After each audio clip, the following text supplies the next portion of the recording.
प्रधानमंत्री मोदी जी ने कहा कि मैं कभी भी हिंदू मुसलमान नहीं कर सकता, ये मेरा संकल्प है। उन्होंने कहा कि अगर मैं कभी ऐसा करूंगा तो सार्वजनिक जीवन से बाहर हो जाऊंगा। अब मैं कुछ नहीं कह सकता, बस चुप ही रह सकता हूँ मैं बस। हेलो एवरीबॉडी, आपकी डिमांडें बहुत पूरी हो रही है, मेरी डिमांडें पूरी नहीं हो रही है। मुझे बहुत बुरा लग रहा है। आपको लगता है, आप चाहते हो कि मैं रो, मुझे बुरा लगे तो प्लीज चैनल पे जल्दी से 100 के सब्सक्राइबर पूरा करो यार। जल्दी से चैनल को करो सब्सक्राइब एंड लेट्स स्टार्ट। प्रधानमंत्री मोदी जी ने कहा कि मैं कभी भी हिंदू मुसलमान नहीं कर सकता, ये मेरा संकल्प है। उन्होंने कहा कि अगर मैं कभी ऐसा करूंगा तो सार्वजनिक जीवन से बाहर हो जाऊंगा। अब मैं कुछ नहीं कह सकता, बस चुप ही रह सकता हूँ मैं बस। ये आप लोगों की तरफ से कहा जा रहा है कि अगर 400 सीटें आई तो संविधान बदल जाएगा, 400 सीटें आई तो रिजर्वेशन चला जाएगा। ये आप लोग किस आधार पर कह रहे हैं? ये सच्चाई है कि संविधान बदलने के लिए ही ये 400 सीटें मांग रहे हैं। जब इनकी पोल खुल गई तो अब ये 400 पार से भाग रहे हैं। क्या बात कर रहे हो आप? प्रधानमंत्री खुद ये कह रहे हैं कि संविधान कभी नहीं बदला जाएगा। गृह मंत्री खुद ये कह रहे हैं कि संविधान कभी नहीं बदला जाएगा। क्या आपको पता था आधी रात नोटबंदी हो जाएगी? क्या आपको पता था कि अग्निवीर व्यवस्था आ जाएगी, 4 साल की टेम्परेरी नौकरी? हाँ भाई, कैसी लगी? उनका ये कहना है कि जिस देश में इतनी जबरदस्त जुडिशरी हो, मीडिया हो, खुद उन्होंने हमसे बातचीत में कहा कि मैं कभी भी संविधान के बारे में बदलने के बारे में सोच भी नहीं सकता हूं। वैसे 4 जून आपके लिए भी दिवस आ रहा है, आप उस दिन खुश हो सकते हैं। फ्रीडम ऑफ प्रेस दिन होगा उस दिन।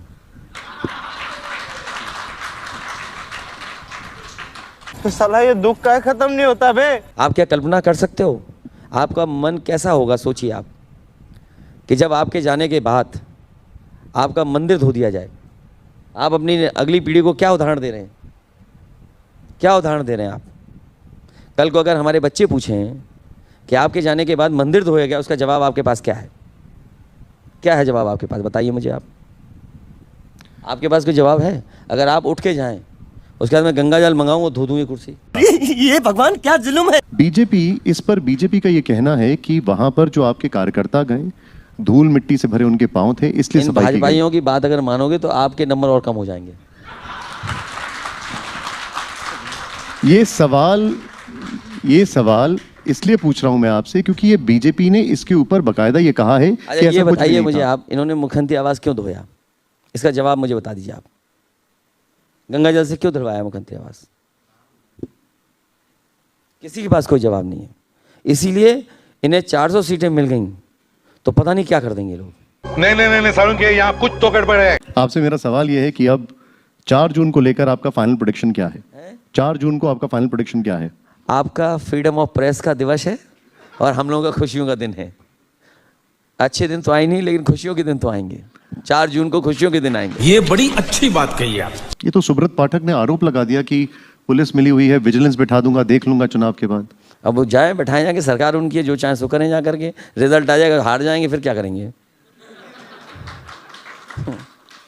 उन्होंने आरोप लगाया कि आप चुनावी पर्यटन पर आए हैं और चुनाव खत्म होते ही चले जाएंगे। कौन कह रहा है ये बात? सुब्रत पाठक कह रहे हैं।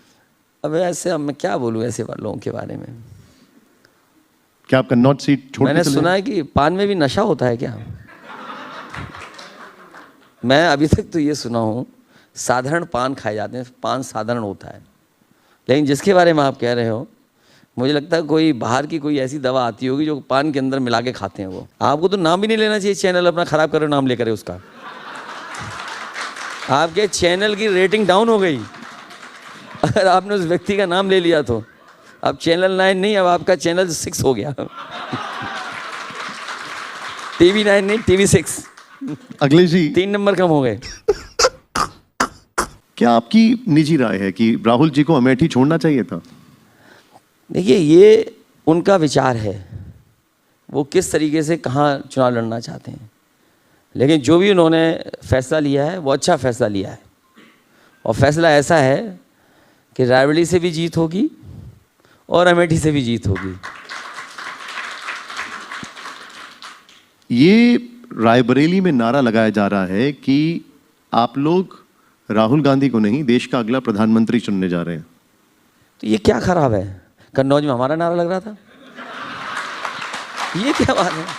ये भूपेश बघेल ने कहा। ये बात तो चलो प्रधानमंत्री की है, अभी आपने चुनाव नहीं देखा 24 का और 22 का, 22 से पहले वाला, हर एक को मुख्यमंत्री बना रहे थे बीजेपी वाले 10 लोगों को मुख्यमंत्री बना रहे थे। सोचिए आप, 10 गिनती के मुख्यमंत्री, और आपके यहाँ जिनकी बात करें तो वो स्टूल वाले मंत्री थे, क्या था। तो सोचिए कितने मुख्यमंत्रियों को बनाया था, उन्होंने सपना दिखाया था। तो ये तो हमारा है, कार्यकर्ता कहता है कि प्रधानमंत्री बनेंगे।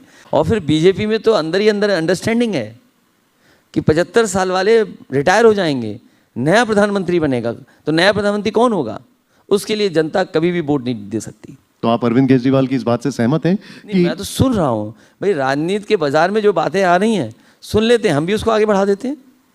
नहीं तो आपको लगता है ऐसा होगा? नहीं, लग तो रहा ही है, क्योंकि रूल अगर बना है और रूल बनाया गया है तो मैं सोचता सब फॉलो करेंगे उस रूल को। वो कह रहे हैं कि ऐसा कोई रूल नहीं है। गृह मंत्री बार बार कह रहे हैं कि प्रधानमंत्री मोदी रहेंगे। अब ये तो रूल और जनता तय करेगी, क्योंकि जनता ने भी सुना होगा, देखा होगा कि इस तरह का कोई भारतीय जनता पार्टी ने रूल बनाया कि नहीं बनाया। हालांकि भारतीय जनता पार्टी पे भरोसा नहीं किया जा सकता, वो अपने बनाए हुए रूल को भी तोड़ सकते हैं। अच्छा, अरविंद केजरीवाल ये भी कह रहे हैं कि 2 महीने में योगी जी को भी हटा दिया जाएगा। हालांकि दिखाई तो यही दे रहा है, आसपास के कई मुख्यमंत्री हट गए हैं। बात तो सही है। अखिलेश जी, क्या आपको नहीं लगता कि अगर प्रियंका जी चुनाव लड़ती तो इंडिया गठबंधन में कांग्रेस के कार्यकर्ताओं में एक अलग जोश आ जाता? ये कांग्रेस का अपना फैसला है, उसके बारे में मैं क्या कह सकता हूँ। आपकी निजी राय में जानना चाह रहा हूँ। हमारी कोई राय नहीं है, हम तो अपने घर परिवार के लोगों को लड़ा रहे हैं सबको। क्या बढ़िया था गुरु। अमेठी सीट की बड़ी चर्चा है, वहां पर केएल शर्मा उम्मीदवार है और वहां पर भी आपकी मदद के बगैर कुछ हो नहीं सकता है। अब देखिए, ऐसा है, बीजेपी की हार इसी में हो गई कि जिस प्रजापति को इन्होंने जेल भेजा झूठे मुकदमे लगा के और हमारी पार्टी को बदनाम किया, मैं आज आपके सामने और आपके टीवी चैनल पे बड़ी जिम्मेदारी के साथ कह सकता हूँ कि प्रजापति को झूठा फंसाया गया। और बीजेपी के लोग तो ऐसे हैं, किसी को फंसा दें, अभी ऐसो भेज दें, हम और आप बंद हो जाएं जेल में, क्या कर लोगे हम और आप? हाँ, ऐसा काम करते हैं वो लोग। प्रजापति को झूठा फंसाया और प्रजापति का नाम लेकर के आपके हर चैनल पे स्टोरीज़ होंगी, आर्काइव में सब स्टोरीज़ हैं, चाहे वो एनडीटीवी हो, आज तक हो, आपका नेटवर्क 18 हो, इंडिया टीवी हो, देश के जितने भी चैनल हों, जितने भी मीडिया हाउसेस हैं।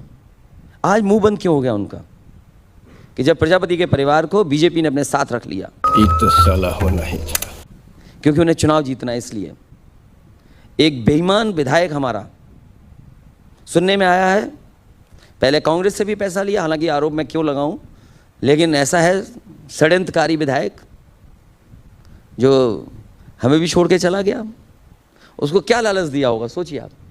तो इसी से लगता है कि बीजेपी हारी हुई है। आप बताइए, प्रजापति के परिवार को बदनाम किया कि नहीं किया? आप भी जिस चैनल में रहे होंगे, हो सकता है आपने भी स्टोरी की हो प्रजापति के खिलाफ, मैं देखूंगा आर्काइव में, ढूंढूंगा आपके नाम से। तो सोचो कितनी घबराई हुई बीजेपी अमेठी से। तो आप सोचिए, घबराए हुए हैं वो लोग। ये घबराहट है या कोई स्ट्रैटेजी है? क्योंकि वो कहते हैं कि क्या स्ट्रेटेजी होगी? जिस प्रजापति को गाली दे रहे थे आप, हमें बदनाम कर रहे थे, जेल भेज दिया जिसको झूठे मुकदमे में लगा के, ये कोई स्ट्रेटेजी है? नहीं, मैं इसलिए पूछ रहा हूँ, जैसे इंदौर में कांग्रेस के जो प्रत्याशी थे वो नॉमिनेशन से एक दिन पहले बीजेपी में चले जाते हैं। उनका ये कहना है कि दूसरी तरफ वाले लोग घबराए हुए हैं, वो हमारी तरफ आ रहे हैं। सरकार दे दो, कितने निर्विरोध कराने में करा दूंगा निर्विरोध। शाबाश बेटा, बहुत बढ़िया मुन्ना। सो गाइस, ये आपकी डिमांड की भी वीडियो मैं आपके लिए ले आई हूँ। मेरी डिमांड भी पूरी होनी चाहिए, ठीक है, मैं बता रही हूँ, नहीं तो किसी के खाना नहीं पचेगा, सबको लूज मोशन हो जाएगा। मैं बता रही हूँ, जब ये क्यूट लड़की मींस अगर कुछ कहती है तो हो जाता है यार। आप मेरे जाके अच्छी अच्छी तारीफें करना, ठीक है, कमेंट बॉक्स में कुछ ज्यादा मत बोलना, और वीडियो को करो लाइक, चैनल को करो सब्सक्राइब। मिलते हैं नेक्स्ट वीडियो में।